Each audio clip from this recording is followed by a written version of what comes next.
Avez-vous déjà ressenti, d'une manière étrange et silencieuse, que vous étiez différent, comme si une partie de vous-même était lassée de revivre les mêmes souffrances, les mêmes schémas, les mêmes luttes intérieures, et que, sans faire de bruit, votre âme avait fait la paix avec quelque chose qui vous tourmentait depuis longtemps?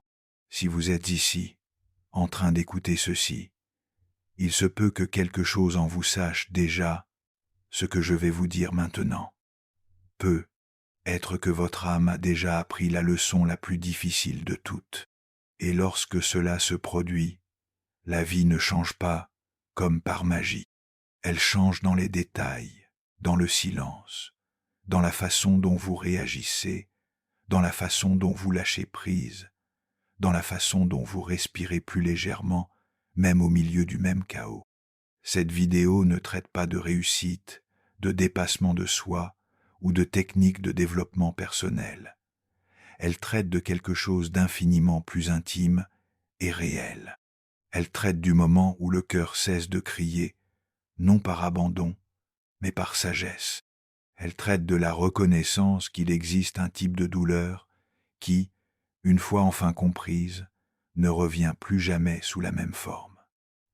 Et si cela vous interpelle, restez avec moi jusqu'à la fin, car peut être que ce que vous ressentez actuellement, Carl Jung a déjà tenté de le traduire il y a plus de 80 ans. L'âme ne trouve la paix qu'après avoir traversé sa nuit la plus sombre. Au cœur des monastères bouddhistes du Tibet, il existe une maxime répétée depuis des siècles.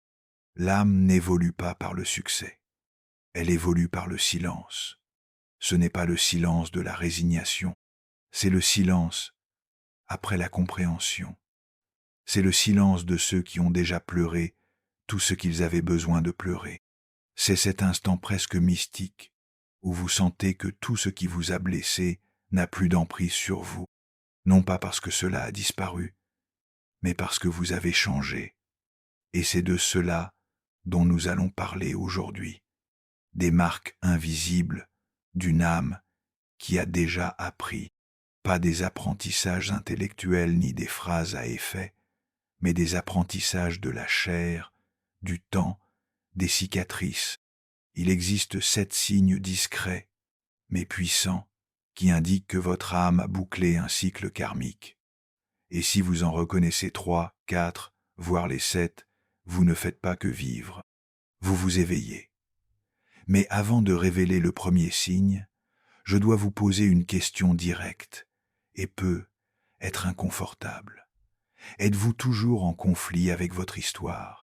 Car beaucoup de personnes vivent prisonnières d'une boucle éternelle, où elles essaient de réparer le passé, de guérir leur enfance, de prouver leur valeur à ceux qui n'ont jamais su la voir, de crier pour obtenir une reconnaissance qui ne viendra jamais.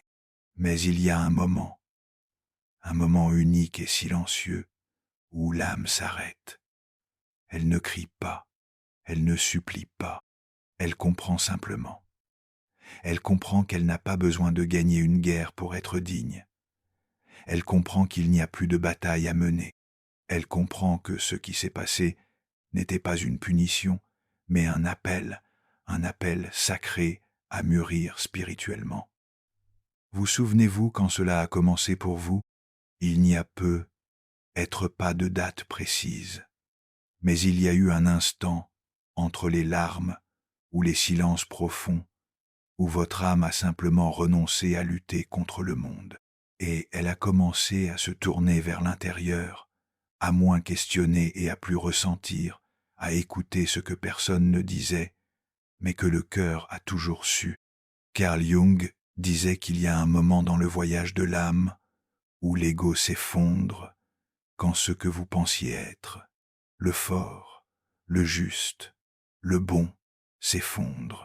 Et dans cet effondrement apparaît le réel, ce qui n'a pas besoin d'être validé, ce qui ne recherche pas de trophées, de likes, d'acceptation. L'âme nue, prête à enfin apprendre. Et cet apprentissage ne vient pas des livres, ni des gourous, ni des vidéos comme celle-ci. Il vient du cycle de la douleur qui se répète jusqu'à ce que vous le regardiez avec sincérité. Et pas seulement avec douleur, mais avec présence, et pas seulement avec responsabilité, avec une écoute intérieure qui ne nie plus les blessures, mais commence à se demander ce qu'elles essayent de dire. Avez-vous déjà ressenti cela? Une douleur qui se répétait et qui, soudain, a cessé de faire aussi mal. Une personne qui vous faisait du mal et qui, à un certain moment, n'a plus aucun pouvoir sur vous, des situations qui vous déstabilisaient auparavant et que vous affrontez aujourd'hui avec sérénité, comme si quelque chose s'était mis en place en vous? Si oui, peut être que votre âme a achevé un apprentissage qui a traversé des générations. Peut être vivez-vous la transition entre la souffrance et la sagesse. Et aussi silencieux que cela puisse être, c'est l'un des événements les plus sacrés de l'existence humaine. Et voici une vérité que personne ne dit. Tout le monde n'arrive pas à ce stade. Beaucoup de gens passent leur vie à blâmer, à exiger, à fuir. Ils sont prisonniers de la surface de leurs émotions, toujours en réaction, toujours en mode automatique. Mais ceux qui commencent à s'éveiller, ils le ressentent d'abord dans leur corps, dans leur respiration, dans leur regard. Ils se sentent plus légers, mais pas superficiels, plus sensibles, mais pas vulnérables, plus en paix, mais pas apathiques. C'est un état de présence où tout semble plus réel et en même temps moins menaçant, parce que vous n'essayez plus de contrôler. Vous laissez faire, et c'est là que le premier signe apparaît. Vous commencez à réaliser que vous n'avez plus besoin de réagir. Vous ne réagissez plus comme avant. Vous ne vous laissez plus affecter comme avant. Vous ne prenez plus tout personnellement. Vous n'avez plus besoin de gagner, de prouver, de convaincre. Vous observez simplement et vous agissez lorsque c'est nécessaire, en pleine conscience, avec clarté, avec votre âme, car si votre âme a déjà commencé à réagir différemment, c'est qu'elle est déjà en train de se libérer. Et les prochains signes vous en diront encore plus sur cette puissante transition que vous êtes peu, être en train de vivre sans vous en rendre compte. Et maintenant, avec tout le calme du monde, je vous invite à me suivre, à respirer plus profondément, à écouter avec votre cœur, car ce qui suit n'est pas de la théorie. C'est un miroir, et peut être qu'en vous voyant dans ce reflet, vous reconnaîtrez ce que vous essayez de comprendre depuis si longtemps. Vous n'êtes pas brisé, vous vous éveillez. Vous souvenez-vous de la façon dont vous réagissiez il y a quelques années? Peu être n'avez-vous pas besoin d'aller très loin. Il suffit de penser à la façon dont votre corps réagissait à un regard noir, à une critique mal formulée, à une absence inattendue. Il suffit de vous rappeler la sensation de nœud dans la gorge lorsque vous lisiez ce message qui n'est jamais arrivé. La chaleur dans votre poitrine lorsque quelqu'un déformait votre vérité. La colère subtile qui s'accumulait parce que vous n'étiez pas compris comme vous le souhaitiez. En 2025, le monde semble plus bruyant que jamais. Les réseaux sociaux exigent que nous prenions position. Les écrans nous poussent à l'urgence. Et la société récompense ceux qui parlent le plus fort, même s'ils ne disent rien de vrai. Et pourtant, au milieu de ce tourbillon, vous avez peu être commencé à ressentir quelque chose de différent, une envie de ne pas répondre, une lassitude de tout justifier, une tranquillité étrange en entendant ce qui vous bouleversait auparavant. Non, ce n'est pas de l'indifférence, c'est une transformation. C'est le premier signe que votre âme a commencé à se libérer. Vous ne réagissez plus comme avant. Et aussi subtil que cela puisse paraître, c'est une révolution. Avant, un mot mal placé résonnait pendant des jours. Vous écriviez et réécriviez vos réponses en silence. Vous rumiez votre chagrin. Vous imaginiez des dialogues avant de vous endormir. Votre cœur s'emballait à la vue de certains noms sur l'écran de votre téléphone. Et aujourd'hui, vous respirez. Vous choisissez le silence, non par lâcheté, mais par sagesse, car vous avez compris que tout ne mérite pas une réponse. Toutes les provocations ne méritent pas une réaction. Toute douleur n'a pas besoin d'être exposée. Vous n'avez pas perdu en intensité, vous avez gagné en équilibre. Être qu'un proche vous l'a déjà dit, vous êtes plus calme. Avant, vous explosiez. Maintenant, vous semblez plus serein. Et vous êtes vous-même demandé si c'était une forme d'apathie. Mais ce n'est pas le cas. C'est l'âme qui trouve sa profondeur. C'est le fond de la mer qui devient plus dense, plus immobile, même lorsque la surface reste agitée. Il y a peu, j'ai discuté avec une femme de 58 ans. Elle m'a raconté que, pendant des années, elle avait souffert à cause de sa relation avec sa fille. Elle m'ignore, me répond froidement. Et pendant longtemps, pendant très longtemps, j'avais besoin de réagir. Je lui envoyais des messages provocateurs. Je pleurais. J'exigeais qu'elle me réponde. Je dramatisais son absence. Mais, un jour, fatigué, j'ai simplement respiré. Je n'ai rien envoyé. Non pas parce que j'avais renoncé à elle, mais parce que j'avais choisi de m'écouter d'abord. Elle m'a dit qu'à ce moment-là, elle avait senti un silence profond envahir sa poitrine, un silence qui n'était pas vide. C'était la guérison.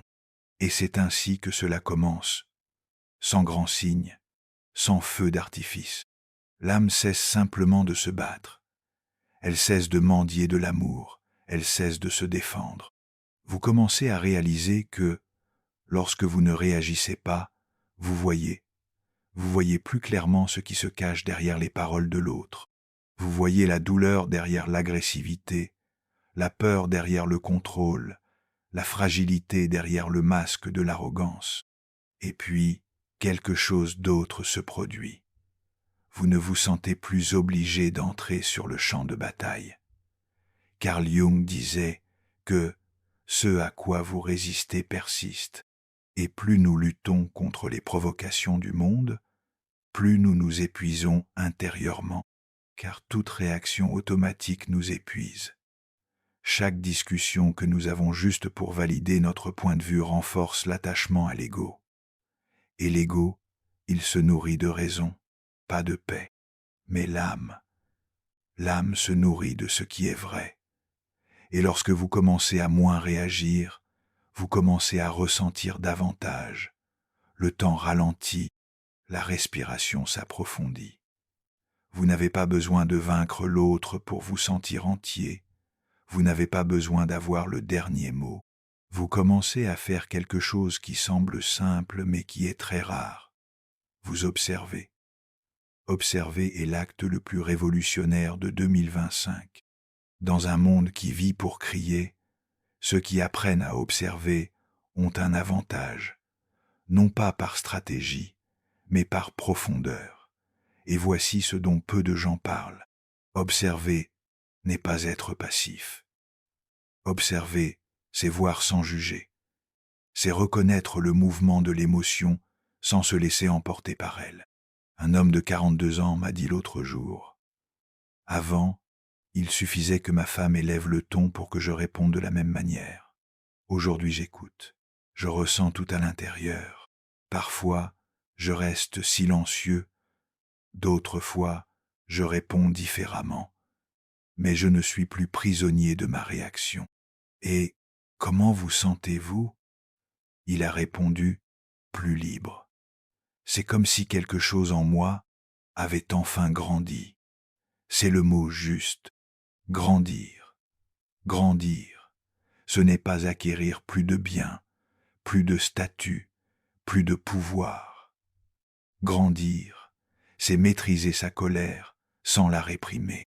C'est parler avec fermeté, sans blesser. C'est choisir la paix, même lorsque l'on a raison, et être que ce que vous ressentez ces derniers temps, ce calme étrange, Cette envie de vous retirer avant le conflit n'est pas un recul, c'est un progrès. C'est votre âme qui vous dit « J'ai compris, je n'ai plus besoin de répéter ce cycle ». Lorsque vous lisez un commentaire agressif et que vous n'avez plus envie de prouver quoi que ce soit, vous êtes au début de la liberté émotionnelle. Et ne vous y trompez pas, ce n'est pas du contrôle, c'est de la présence. Le contrôle, c'est se forcer à ne pas ressentir. La présence, c'est ressentir tout et malgré tout, choisir quoi en faire. Vous rendez-vous compte de l'importance de cela? Vous rendez-vous compte à quel point c'est révolutionnaire, spirituel, voire divin, de pouvoir choisir votre réponse? Viktor Frankl appelait cela le dernier pouvoir humain, le pouvoir de choisir sa réponse, même face à la douleur, à l'injustice, à l'abandon. Et être, juste être, est ce que votre âme a toujours voulu. Ne pas être invulnérable, mais être entière.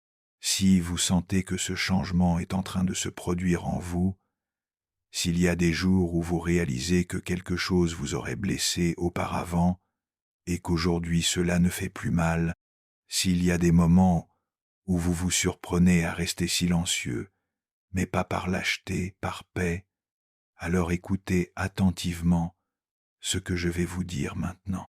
Vous avez déjà commencé à traverser, et de l'autre côté de cela, il existe une nouvelle façon de vivre, plus légère, plus libre, plus vraie. Mais pour continuer sur cette voie, il est essentiel que vous appreniez à maintenir cet état au quotidien, pas comme une exception, mais comme une nouvelle norme. C'est pourquoi, si vous souhaitez approfondir cette présence, cette conscience émotionnelle, cette clarté spirituelle, je vous recommande de découvrir l'e-book La méthode Lood de Jung, 5 minutes par jour pour trouver la paix intérieure et la clarté mentale.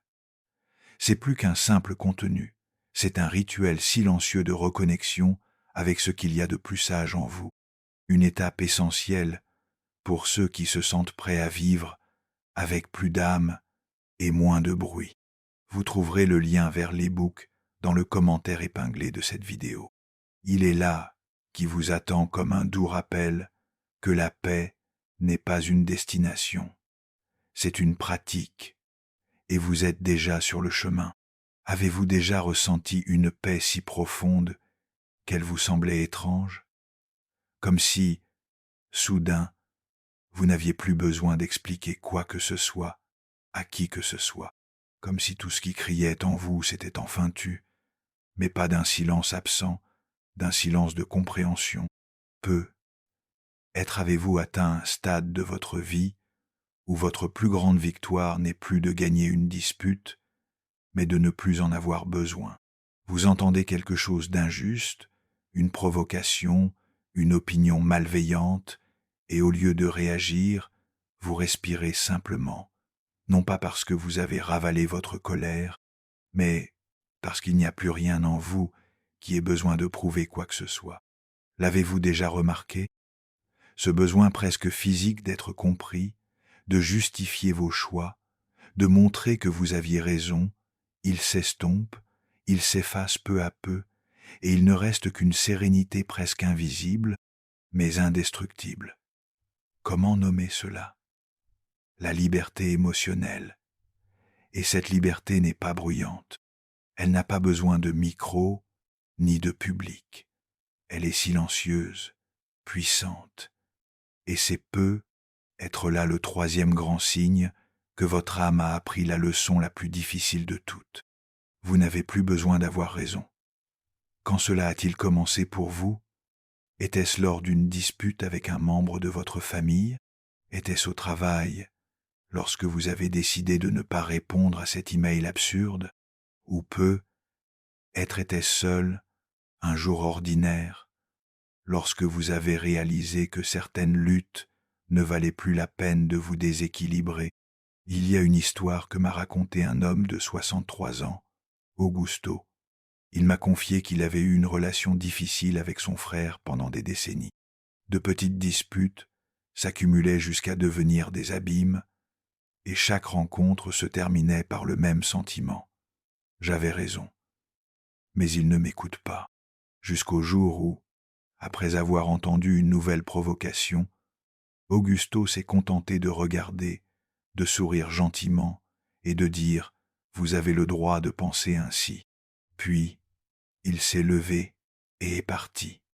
Pour la première fois, il ne se sentait pas coupable, ni frustré, ni cette urgence de riposter. Il se sentait simplement en paix, et à cet instant, quelque chose s'est refermé en lui, une vieille porte, une blessure ancestrale, un besoin qui n'existait plus. Avez-vous déjà vécu quelque chose de similaire? Partagez votre expérience dans les commentaires. Y a-t-il eu un moment où vous avez réalisé que choisir la paix vous apportait plus de soulagement que de gagner une dispute? J'aimerais beaucoup le savoir, car lorsque vous partagez votre expérience, vous ne vous écoutez pas seulement vous-même, vous permettez aux autres de se reconnaître en vous. Et cela, c'est la guérison collective. Mais revenons-en à notre sujet. Pourquoi avons-nous si peur de perdre une dispute? Pourquoi nous sentons-nous si menacés lorsque quelqu'un ne reconnaît pas notre vérité?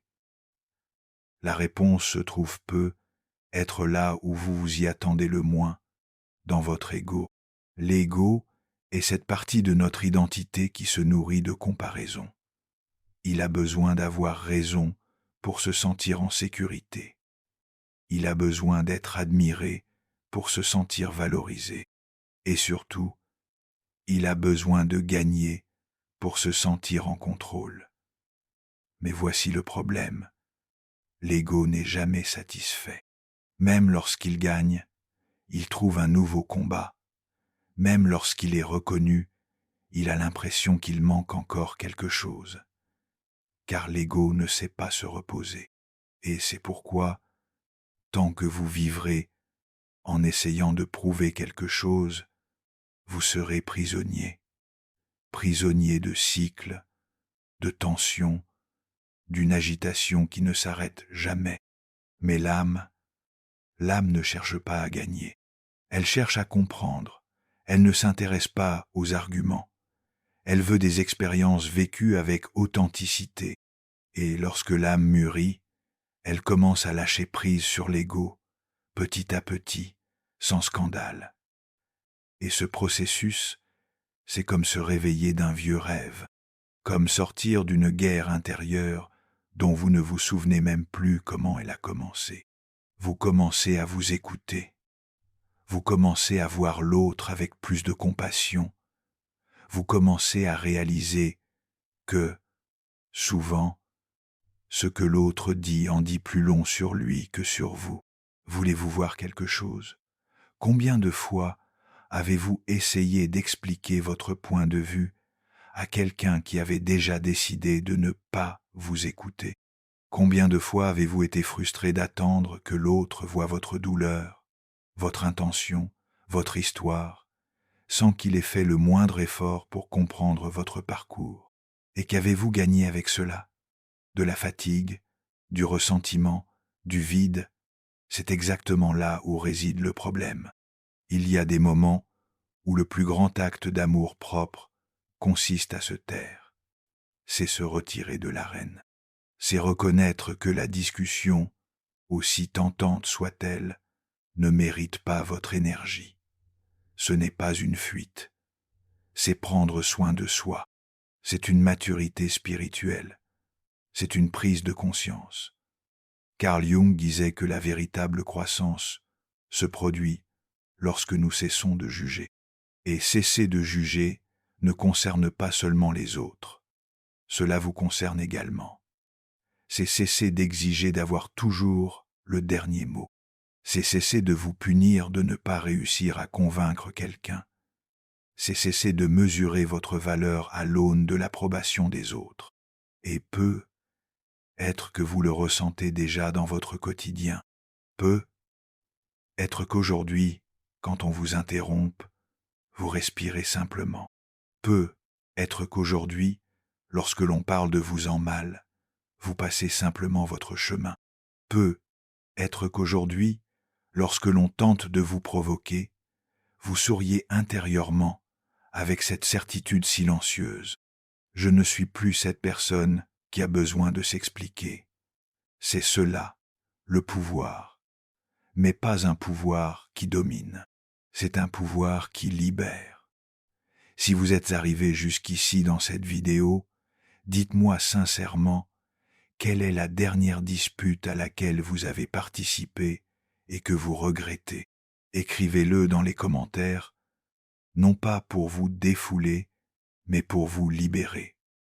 Parfois, mettre des mots sur ce que nous abandonnons, c'est le premier pas pour vraiment lâcher prise. Et laissez-moi vous confier un secret. La vie nous teste. Elle teste si nous avons vraiment appris. Vous choisissez la paix, et quelques jours plus tard, quelqu'un vient vous titiller. Vous restez silencieux, et peu après, votre ego vous provoque intérieurement.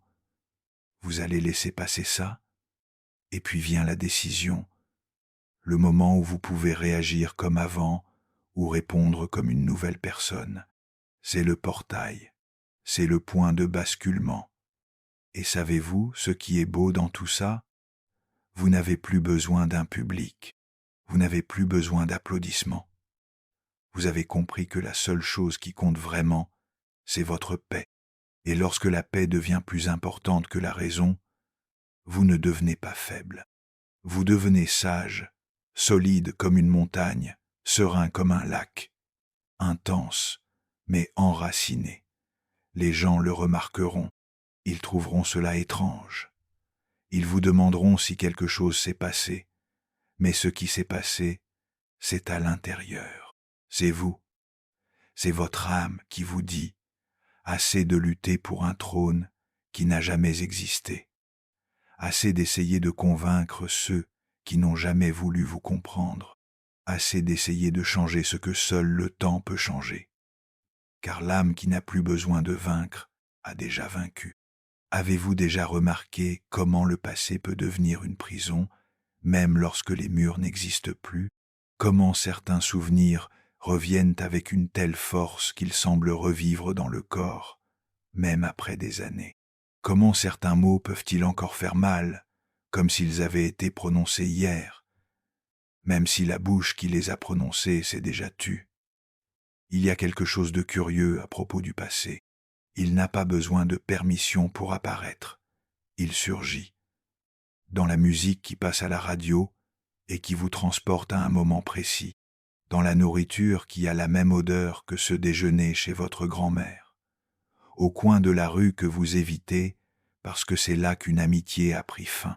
Dans la voix de quelqu'un qui, l'espace d'un instant, ressemble à celle de celui qui est parti. Le passé sait comment nous retrouver, même lorsque nous pensons l'avoir laissé derrière nous. Mais qu'en est-il lorsqu'il ne fait plus mal? Lorsque les images restent vives, mais ne font plus souffrir? Quand les lieux sont toujours les mêmes, mais ne pèsent plus sur votre cœur? C'est exactement là qu'intervient le quatrième signe, que votre âme a appris la leçon la plus difficile de toutes. Le passé n'a plus aucun pouvoir sur vous, et c'est une immense victoire. Car cela signifie que vous n'êtes plus prisonnier de vos souvenirs. Vous n'avez pas oublié, ni nié, ni effacé. Vous avez transcendé. En 2017, une étude menée par l'université Northwestern, aux États-Unis, a révélé quelque chose de surprenant. Les souvenirs ne sont pas stockés sous forme de fichiers fixes dans le cerveau. Chaque fois que vous vous souvenez de quelque chose, ce souvenir est réédité, modifié, puis reconsolidé. En d'autres termes, chaque fois que vous revivez un moment, vous le modifiez légèrement. Vous le colorez avec ce que vous ressentez aujourd'hui. Vous y ajoutez de nouvelles significations. Sans vous en rendre compte, vous racontez votre histoire en fonction de votre niveau de conscience actuel. Cela explique pourquoi, avec le temps, certains souvenirs perdent leur force et pourquoi d'autres, qui semblaient insignifiants, prennent de l'importance. L'âme réorganise constamment les significations, et lorsqu'elle mûrit, elle accomplit quelque chose d'extraordinaire. Elle se libère du poids, mais conserve l'enseignement. Avez-vous déjà ressenti cela? Peu. Être cela vous est-il arrivé en visitant un lieu qui vous faisait souffrir auparavant? Peu. Être en entendant le nom de quelqu'un qui vous a blessé, et en ne ressentant rien. Peu. Être en racontant votre histoire à quelqu'un, et en réalisant que les larmes ont laissé place à un sourire serein. C'est à ce moment-là que vous réalisez « Je ne suis plus ce que j'ai vécu ». Une femme de 44 ans m'a écrit un jour. Elle m'a raconté qu'elle avait passé près d'une décennie à essayer de résoudre l'absence de son père. Elle a cherché des réponses, des confrontations, une thérapie. Elle a pleuré des nuits entières. Mais un jour, en voyant une vieille photo poussiéreuse, elle a ressenti une sorte de compassion étrange. Ce n'était pas un pardon forcé, ce n'était pas un déni, c'était une nouvelle compréhension. Il a fait ce qu'il pouvait, avec ce qu'il était. Et maintenant, je peux continuer à être ce que je choisis d'être. Vous percevez le pouvoir contenu dans cette phrase? Vous n'avez plus besoin d'être le reflet de ceux qui vous ont blessé. Vous pouvez être le résultat de ce que vous avez appris. Et cela change tout. Au Japon, il existe un art millénaire appelé kintsugi. Il consiste à réparer des céramiques cassées avec un mélange de poudre d'or. Au lieu de cacher les fissures, cet art les met en valeur. Les cicatrices font partie du design final. Ce qui était brisé devient plus beau, plus précieux, et c'est une métaphore parfaite pour l'âme qui a intégré son passé. Elle n'efface pas ses chutes. Elle transforme chacune d'elles en une partie de la beauté qu'elle porte en elle. Maintenant, réfléchissez avec moi. Pourquoi accordons-nous encore autant de pouvoir au passé? Pourquoi insistons-nous pour revisiter, reprocher, essayer de comprendre ce qui n'aura peu, être jamais de réponse? La réponse réside dans notre désir humain de justice. Nous voulons que le passé se justifie, que les douleurs nous demandent pardon, que les blessures expliquent pourquoi elles ont été infligées. Mais l'âme mûre comprend qu'il existe des souffrances qui n'ont pas de raison d'être. Elles ont un but, et que souvent, le soulagement ne vient pas de la réponse, mais du choix de ne plus porter le poids de la question. Vous souvenez-vous de la dernière fois où vous avez cessé de blâmer quelqu'un pour quelque chose qui s'est passé dans le passé, ou de la dernière fois où vous avez pensé « Oui, cela s'est produit, mais je n'ai plus besoin de vivre avec cela ». Si oui, partagez-le dans les commentaires, car lorsque vous écrivez cela, même en quelques mots, vous consolidez votre guérison, vous scellez une compréhension, vous honorez votre propre processus. Jung disait souvent que nous ne guérissons pas en niant le passé, mais en assumant la responsabilité de celui-ci. Et la responsabilité n'est pas la culpabilité, c'est une reconnaissance. C'est dire « cela m'a façonné, mais cela ne me définit pas ». En 2020, une statistique du Journal of Personality and Social Psychology a montré que plus de 60% des adultes affirment penser quotidiennement à des regrets du passé. 60%. Autrement dit, des millions de personnes vivent aujourd'hui avec l'esprit encore prisonnier de ce qui a été. Et c'est pourquoi, lorsque vous lâchez prise, lorsque vous respirez sans avoir besoin de raconter votre histoire, lorsque vous vous autorisez à être maintenant, vous vous démarquez de la foule, vous entrez dans un espace de présence rare, une forme de sagesse qui ne vient pas de la lecture, mais de l'expérience, de la traversée. Et voici le point le plus important de tous. Lorsque le passé ne vous fait plus souffrir, l'avenir cesse de vous effrayer. Vous cessez de créer des défenses. Vous cessez d'anticiper la douleur. Vous cessez de vivre dans l'attente. Et vous commencez à marcher avec une autre légèreté, car vous avez enfin compris, ce qui est passé ne revient pas. Mais ce qui est resté, c'est exactement ce dont vous aviez besoin. Et puis un jour, quelqu'un vous dit, vous avez changé, et vous souriez, car vous savez que ce n'est pas seulement ce qu'il voit à l'extérieur, c'est ce qui ne pèse plus à l'intérieur. C'est ce que vous avez cessé de porter, même si personne ne l'a remarqué. C'est le soulagement de ne plus avoir besoin de tout résoudre. C'est la liberté de regarder en arrière sans se perdre en chemin. C'est la maturité d'avancer les yeux ouverts et le cœur entier. Et si aujourd'hui, à cet instant précis, vous parvenez à penser à votre passé avec plus de sérénité, si vous ne ressentez plus le besoin de changer quoi que ce soit à votre vie, si vous êtes capable d'être reconnaissant, même sans tout comprendre, alors respirez profondément. Fermez les yeux un instant, car peu être, sans le savoir, venez-vous de franchir la porte que tant d'âmes cherchent toute leur vie et que peu trouvent, la porte où le passé cesse d'être une prison et devient un élan. Avez-vous déjà remarqué comment, tout à coup, tout semble plus léger, même si, à l'extérieur, rien n'a changé, comme si quelque chose d'invisible s'était dissous en vous et que, pour la première fois depuis longtemps, la vie reposait sur vos épaules sans effort? C'est le 5e signe. Un signe subtil, presque imperceptible pour ceux qui vous regardent de l'extérieur, mais qui, à l'intérieur de vous, est une révolution. Vous ressentez une légèreté intérieure qui n'a pas d'explication extérieure. Les dettes sont toujours là. Les défis familiaux n'ont pas disparu. La routine continue. Mais il y a quelque chose de différent. Vous n'avez plus l'impression de porter le poids du monde sur vos épaules. Vous respirez et l'air semble plus pur. Vous marchez et le sol semble plus ferme. Vous vivez et la vie vous appartient davantage. Avez-vous déjà ressenti cela? La légèreté n'est pas quelque chose qui s'achète, qui se conquiert ou qui s'apprend dans un cours. Elle est le résultat de tout ce dont nous avons parlé jusqu'à présent. De cesser de réagir comme avant, d'apprendre à lâcher prise, de se libérer du passé, de renoncer au besoin d'avoir raison. Et lorsque tout cela se produit, l'âme trouve de l'espace pour exister sans tension, de l'espace pour créer sans crainte, de l'espace pour aimer sans surveillance.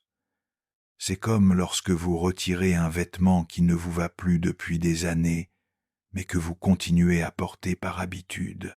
La sensation est celle d'un soulagement immédiat, mais aussi d'étrangeté. Après tout, vous avez passé tellement de temps prisonnier de fardeaux que vous pensiez être les vôtres que vous en défaire peut sembler bizarre. C'est normal, vous avez passé toute votre vie à être conditionné pour vous inquiéter, vous blâmer, vous responsabiliser pour tout, pour porter le poids de votre famille, les frustrations de votre enfance, les échecs non résolus. Et soudain, tout cela commence à sortir de votre champ énergétique. Non pas parce que le monde s'est amélioré, mais parce que vous avez cessé d'être le réceptacle de tout. Vous avez cessé de vous empoisonner avec le chaos des autres. Vous avez compris que ce n'est pas votre devoir de réparer les autres. Vous avez réalisé que la paix que vous recherchiez tant n'était jamais à l'extérieur. Une femme de 39 ans m'a récemment raconté une matinée où elle s'était assise seule sur le canapé du salon avec une tasse de café. Elle était sans emploi. Elle venait de sortir d'une relation difficile. Elle était endettée. Et pourtant, elle ressentait une paix si absurde qu'elle en pleurait. Elle a déclaré « Je n'ai rien réglé, mais pour la première fois, j'ai l'impression d'être exactement là où je dois être, et cela me suffit. » C'est cela, la légèreté de l'âme. Elle ne dépend pas des circonstances. Elle survient lorsque vous cessez de résister à ce qui est, lorsque vous abandonnez le contrôle, lorsque vous comprenez que votre valeur ne réside pas dans les choses que vous possédez, mais dans le silence qui vous entoure. Et il y a un détail important. Cette légèreté ne crie pas, elle n'a pas besoin d'être annoncée. Elle vous change simplement. Elle change votre façon de parler, votre regard, votre place dans le monde.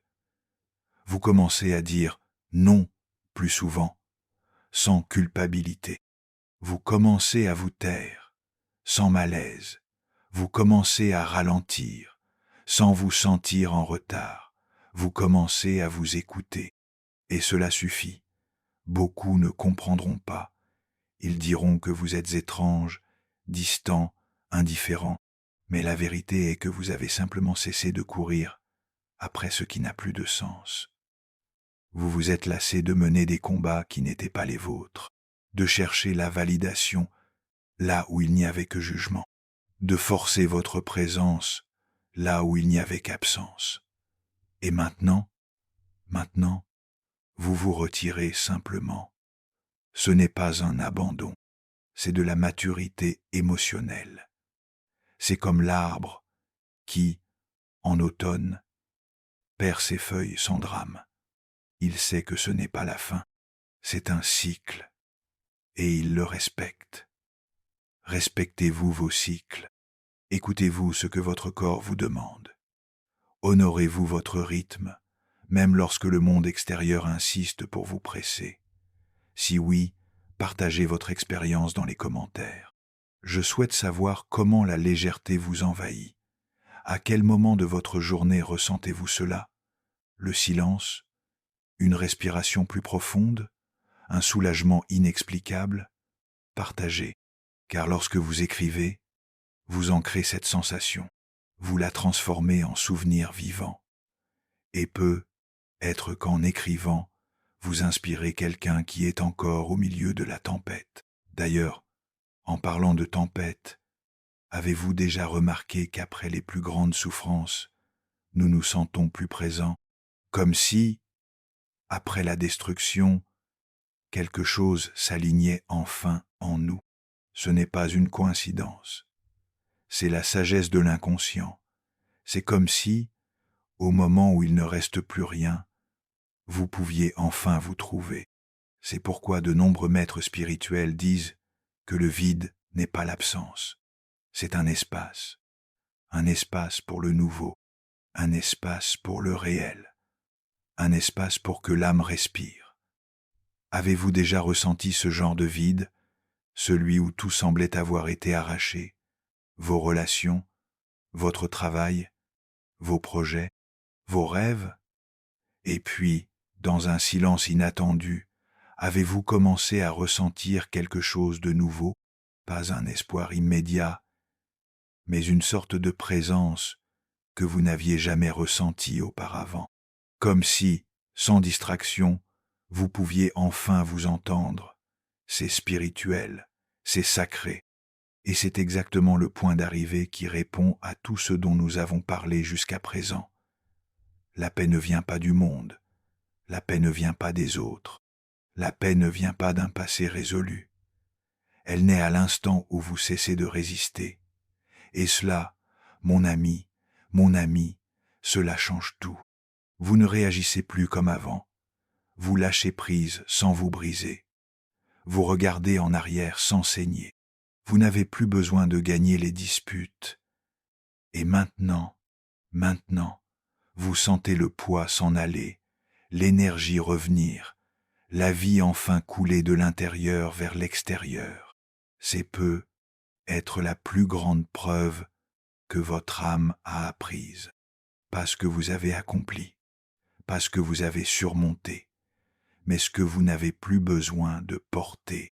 Et si vous sentez que ce voyage est réel, qu'il vous arrive, alors le moment est venu de faire un pas de plus, de mettre cette prise de conscience en pratique, de transformer ce soulagement en direction, d'appliquer au quotidien chacune de ces compréhensions, car savoir c'est bien, ressentir c'est mieux, mais vivre à partir de cela, c'est libérateur. Dans la prochaine partie, je vais vous guider à travers un plan approfondi, stratégique et délicat pour appliquer tout cela dans votre routine. Une démarche étape par étape pour ancrer cette légèreté, cette maturité et cette paix comme mode de vie et pas seulement comme des moments passagers. Si vous avez ressenti de la vérité jusqu'ici, ce qui va suivre vous touchera encore plus profondément. Si tout ce que vous avez entendu jusqu'ici a touché quelque chose en vous, alors c'est le moment le plus important de tout votre parcours. Car maintenant, il ne suffit plus de comprendre, il ne suffit plus d'être ému, de réfléchir, d'être d'accord. Il est temps de transformer la conscience en mouvement, le sentiment en décision et la spiritualité en action concrète. Oui, vous avez déjà parcouru un long chemin jusqu'ici. Vous avez reconnu que vous ne réagissez plus comme avant, que vous pouvez lâcher prise sans vous briser, que le passé a perdu son pouvoir de vous blesser, que la raison n'est plus un trophée, et qu'il y a une nouvelle légèreté qui habite votre cœur. Tout cela est un signe clair que votre âme mûrit. Mais la prochaine étape est la plus difficile et la plus libératrice. Vivre à partir de cette nouvelle conscience. Et comment faire cela? Comment maintenir cette paix au milieu du chaos quotidien? Comment ne pas se perdre dans les exigences du travail, les douleurs de la famille, le bruit de l'esprit? Comment garder cette lumière allumée quand tout autour semble vouloir l'éteindre? La réponse est de créer un plan, un chemin quotidien, un rituel qui soutient ce qui a été éveillé. C'est pourquoi je souhaite maintenant vous présenter un plan stratégique, profond, simple, émotionnel. Ce n'est pas une formule magique, ni un guide étape par étape générique. C'est une carte, une invitation, une structure qui vous permettra d'appliquer les 5 grands signes que nous avons explorés tout au long de la vidéo. Et plus encore, pour que vous puissiez vivre cette âme transformée qui émerge déjà en vous, nous vous accompagnons dans cette démarche. 1. L'espace du matin. Le monde peut attendre. Avant d'allumer votre téléphone, avant de consulter les actualités, avant de répondre à un message, prenez du temps pour vous. 5 minutes, 10 si vous le pouvez. Asseyez-vous en silence. Placez votre main sur votre poitrine. Demandez-vous, comment je me sens aujourd'hui, vraiment? La pratique de l'écoute intérieure, dès le réveil, réorganise toute votre énergie pour la journée. C'est à ce moment-là que vous réaffirmez votre choix de ne pas réagir automatiquement, de ne pas vivre en mode survie, de ne pas commencer la journée en vous précipitant. Le monde peut attendre. Votre âme, non. 2. Le choix conscient, réaction ou réponse. Tout au long de la journée, vous serez mis à l'épreuve. Quelqu'un vous provoquera. Quelque chose vous décevra.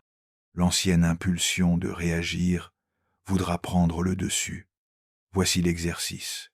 Respirez 3 fois, profondément, et demandez-vous, cette réaction représente-t-elle qui je suis en train de devenir ou qui j'étais auparavant? Vous remarquerez que le simple fait de faire une pause change votre énergie. L'urgence se dissipe. La conscience remplace l'impulsion. Et petit à petit, vous créez un nouveau modèle basé sur la présence et non sur la défense. 3. La pratique du lâcher-prise. Dialogue avec l'âme. Choisissez un moment de la journée pour écrire. Il ne s'agit pas d'un journal intime traditionnel. Il s'agit d'écouter avec un stylo et du papier. Écrivez 3 phrases chaque jour. Qu'est-ce que je porte en moi dont je n'ai plus besoin? Qu'est-ce que je dois accepter en moi aujourd'hui? Qu'est-ce que je peux lâcher avec amour? Cette pratique simple vous apprendra que lâcher prise ne signifie pas oublier. C'est libérer la résistance. C'est faire de la place pour le nouveau. C'est laisser la douleur se transformer en sagesse. 4. Le pardon non exprimé. Le rituel invisible. Une fois par semaine, Faites un exercice silencieux de pardon. Asseyez-vous, fermez les yeux. Visualisez quelqu'un qui vous a blessé. Cela peut être vous-même.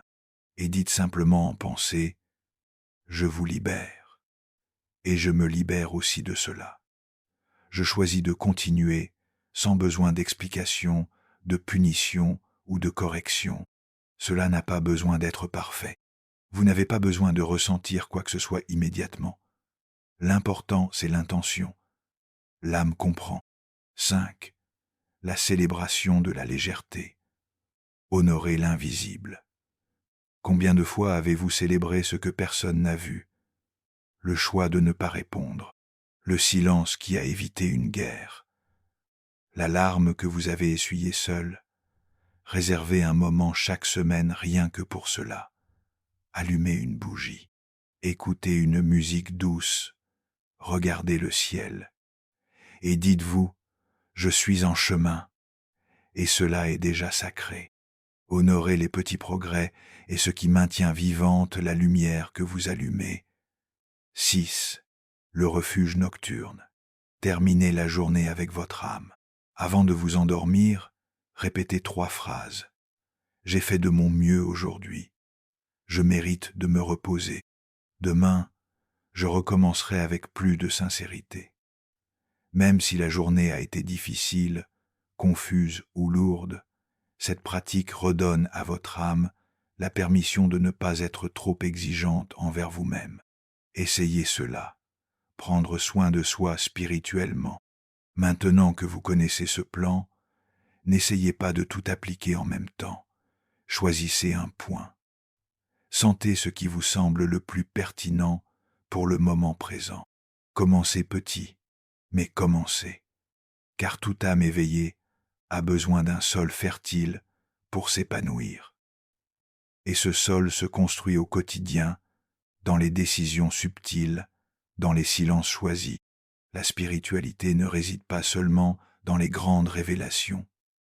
Elle vit dans les détails, dans la façon dont vous vous traitez quand personne ne vous regarde. Et si vous avez ressenti de la vérité à chaque étape de ce voyage, si vous souhaitez approfondir ce processus de manière plus cohérente et plus délicate, je vous invite à découvrir une ressource spéciale qui peut vous accompagner dans cette nouvelle phase. L'e-book, la méthode LOD de Jung, 5 minutes par jour, pour trouver la paix intérieure et la clarté mentale. Ce matériel a été créé exactement dans ce but, pour vous offrir, jour après jour, une pratique simple, profonde et transformatrice, basée sur la psychologie de Jung, qui vous connecte à ce qu'il y a de plus vrai en vous. C'est une étape essentielle pour ceux qui souhaitent appliquer les enseignements de la vidéo de manière concrète, avec légèreté, constance et profondeur. Le lien se trouve dans le commentaire épinglé de cette vidéo. Vous y trouverez un accès direct à ce parcours personnel. Un chemin de 5 minutes par jour qui peut complètement changer votre relation avec votre esprit, vos émotions et votre spiritualité. Et maintenant, avec un cœur plus léger et une âme plus éveillée, je vous invite à continuer avec nous.